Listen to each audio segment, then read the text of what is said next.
The electrical meter's location is governed by the National Electrical Code, or NEC. The code mandates that the meter must be located in a readily accessible location as stated in NEC section 230.85. This accessibility is crucial for meter reading, maintenance, and potential replacement. Furthermore, best practice dictates placing the meter at the service entrance as close as possible to the point of supply. This minimizes line losses, ensuring the billing reflects actual energy consumption. Positioning the meter closer to the supply point reduces the impact of voltage drop across the conductors leading to the building. Voltage drop is the reduction in voltage that occurs as electricity flows through a wire. The longer the wire, and the higher the current, the greater the voltage drop. By minimizing the distance between the supply and the meter accurately captures the energy used. Now, let's discuss the meter side, specifically whether it should be on the line side or the load side of the service disconnect. The NEC, in section 230.86, mandates that the meter must be installed on the line side of the service disconnect. The service disconnect is the main overcurrent protection device, such as a circuit breaker or fuse switch, that protects the entire electrical service. Placing the meter on the line side ensures that the meter reading accurately reflects the total electrical energy consumed by the premises. To further clarify, the line side refers to the incoming power conductors before they reach the service disconnect. The load side refers to the conductors after the service disconnect that feed the building's electrical distribution system. By placing the meter on the line side, all electricity passing through the service disconnect is accounted for. Considering a specific scenario where there is a 480/277 volt service step down to 208/120 volts via 150 kVA control transformer, it is best practice to place the meter at the service entrance as close as possible to the main building service. Additionally, the meter should be installed on the line side of the 150 kVA control transformer.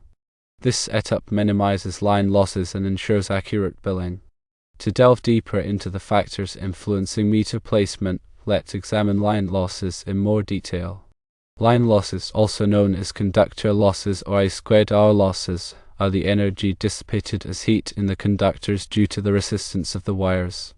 The amount of power lost is proportional to the square of the current flowing through the conductor multiplied by the conductor's resistance.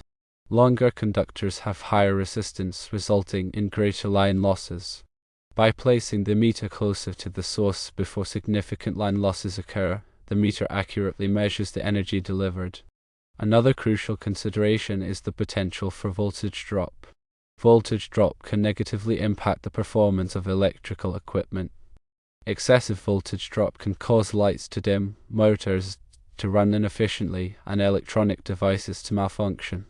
By placing the meter closer to the source, the impact of voltage drop on the meter reading is minimized. This ensures accurate billing and prevents disputes over energy consumption. Furthermore, accurate metering is essential for effective energy management. By providing precise data on energy consumption, businesses and homeowners can identify areas where energy is being wasted and implement strategies to reduce energy consumption. This can lead to significant cost savings and environmental benefits. In the context of a control transformer stepping down voltage from 480/277 volts to 208/120 volts, it is critical to understand the transformer's role in the electrical system. A transformer is a device that transfers electrical energy from one circuit to another through electromagnetic induction. It typically changes the voltage level, stepping it up or down to meet the needs of the load. In this case, the 150 kVA transformer reduces the higher voltage of the service to a lower voltage suitable for powering equipment and appliances within the restaurant. The kVA rating of the transformer indicates its apparent power capacity. A 150 kVA transformer can supply a maximum of 150,000 volt-amps of power. The actual power that the transformer can deliver depends on the power factor of the load. Power factor is a measure of how effectively electrical power is being used. A power factor of 1 indicates that all of the power is being used effectively, while a power factor less than 1 indicates that some of the power is being wasted. Placing the meter on the line side of the transformer ensures that all energy passing through the transformer is accurately measured, regardless of the power factor. To summarize, the optimal location for an electrical meter is at the service entrance, as close as possible to the point of supply, and on the line side of the service disconnect. This configuration minimizes line losses, reduces the impact of voltage drop, and ensures accurate billing.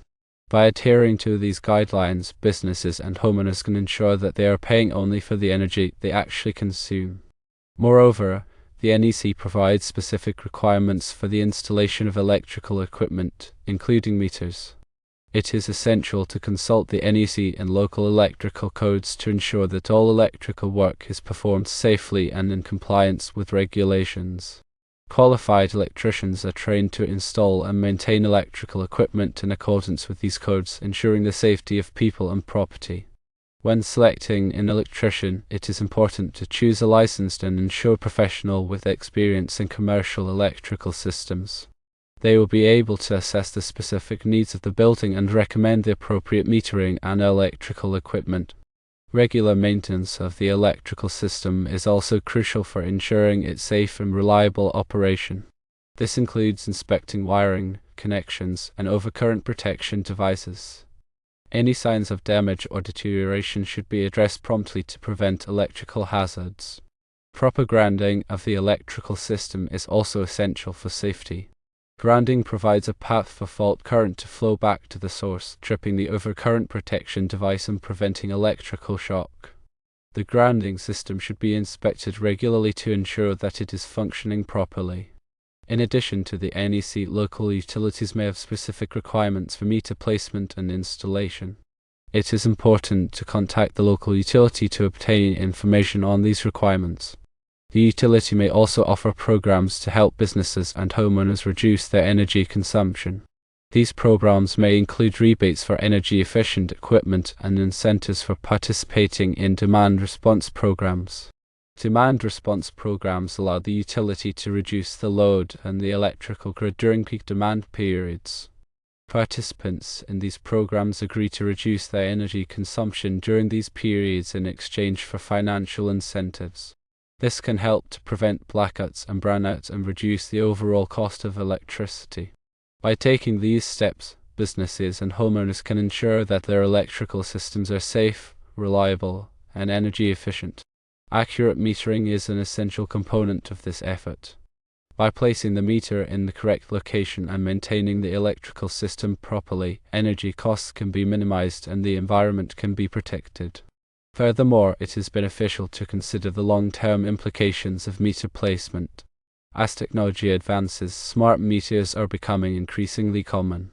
Smart meters provide real-time data on energy consumption, allowing businesses and homeowners to track their energy usage and identify opportunities to save energy. They also enable utilities to remotely monitor and manage the electrical grid. When installing a smart meter, it is important to ensure that it is compatible with the existing electrical system and that it is placed in a location where it can communicate effectively with the utility. The location of the smart meter can affect its ability to transmit data wirelessly. It is also essential to protect the smart meter from damage and tampering. Smart meters are typically equipped with security features to prevent unauthorized access to data. In addition to smart meters, there are other advanced metering technologies available. These technologies can provide even more detailed information on energy consumption and can be used to optimize the performance of electrical equipment. For example, submeters can be installed to measure the energy consumption of individual pieces of equipment or areas within a building. This information can be used to identify energy hogs and implement targeted energy-saving measures. Another emerging technology is power quality monitoring. Power quality monitoring devices can detect and record disturbances in the electrical system such as voltage sags, voltage swells, and harmonics. These disturbances can damage electrical equipment and reduce its lifespan. By monitoring power quality, businesses and homeowners can identify and address potential problems before they cause damage. The increasing use of renewable energy sources such as solar panels and wind turbines also has implications for meter placement. When renewable energy is generated on site, it is necessary to install a net meter. A net meter measures the difference between the energy consumed from the grid and the energy generated by the renewable energy system.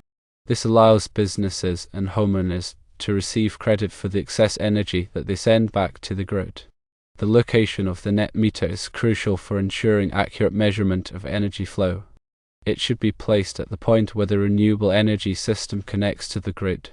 In summary, the location of an electrical meter is a critical factor in ensuring accurate billing, minimizing line losses, and promoting energy efficiency. By following the NEC guidelines and best practices, businesses and homeowners can optimize their electrical systems and reduce their energy costs. As technology continues to evolve, it is important to stay informed about the latest metering technologies and to adapt electrical systems accordingly. This will help to ensure that electrical systems remain safe, reliable, and energy efficient for years to come. It is also important to consider the environmental impact of electricity consumption. By reducing energy consumption and using renewable energy sources, we can reduce our carbon footprint and protect the environment for future generations. Electrical engineers play a vital role in designing and implementing energy-efficient electrical systems. They use their expertise to select the appropriate electrical equipment, to design efficient wiring layouts, and optimize the performance of electrical systems. The electrical engineers also develop new technologies to improve energy efficiency and reduce the environmental impact of electricity consumption. Their work is essential for creating a sustainable energy future. Furthermore, education and awareness are key to promoting energy efficiency. By educating businesses and homeowners about the importance of energy efficiency and providing them with the tools and resources they need to save energy, we can create a culture of energy conservation. This will help to reduce energy consumption, lower energy costs, and protect the environment. In conclusion, the location of an electrical meter is a seemingly small detail that has significant implications for energy efficiency, cost savings, and environmental protection. By paying attention to this detail and following the guidelines outlined in this discussion, we can make a positive impact on our energy future. Now, let's further clarify some specific aspects of meter installation and maintenance. Firstly, the height at which the meter is installed should comply with local regulations and utility requirements. Typically, meters are installed at a height that is easily accessible for reading and maintenance, but also protected from damage. Secondly, the meter enclosure should be weather resistant and secure to prevent tampering. The enclosure should also be properly grounded to protect against electrical shock. Thirdly, the wiring connections to the meter should be tight and secure. Loose connections can cause overheating and potential fire hazards. The wiring should also be properly sized to handle the anticipated load. Fourthly, the meter should be inspected regularly for signs of damage or deterioration. Any problem should be addressed promptly to prevent further damage or safety hazards. Fifthly, the meter should be calibrated periodically to ensure accurate readings. Calibration ensures that the meter is measuring energy consumption correctly. Sixthly, the area around the meter should be kept clear of obstructions to allow for easy access and ventilation. Obstructions can hinder meter reading and maintenance. Seventhly, it is important to keep records of meter readings and any maintenance performed on the meter. These records can be useful for tracking energy consumption and identifying potential problems. Eighthly, when replacing a meter, it is important to ensure that the new meter is compatible with the existing electrical system. The new meter should also be properly programmed with the correct meter constants. Ninthly, it is essential to follow all safety precautions when working with electrical equipment, including meters. This includes wearing appropriate personal protective equipment, such as gloves and safety glasses. Tenthly, if you are not comfortable working with electrical equipment, it is best to hire a qualified electrician to perform the work. Working with electricity can be dangerous, and it is important to take all necessary precautions to ensure your safety. By following these guidelines, businesses and homeowners can ensure that their electrical meters are installed and maintained properly, providing accurate readings and ensuring the safe and reliable operation of their electrical systems. Let's elaborate on the potential consequences of incorrect meter placement. One significant consequence is inaccurate billing. If the meter is not placed in the correct location, it may not accurately measure the energy consumed. This can lead to overbilling or underbilling, both of which can be problematic. Overbilling can result in unnecessary expenses, while underbilling can lead to disputes with the utility company. Another consequence is increased energy costs. If the meter is placed in a location where it is subject to significant line losses, it may measure more energy than is actually being consumed. This can result in higher energy bills. A further consequence is equipment damage. If the meter is placed in a location where it is exposed to extreme temperatures or moisture, it may be damaged. This can result in inaccurate readings or even meter failure. An additional consequence is safety hazards. If the meter is not installed properly, it can create safety hazards such as electrical shock or fire. These hazards can pose a risk to people and property.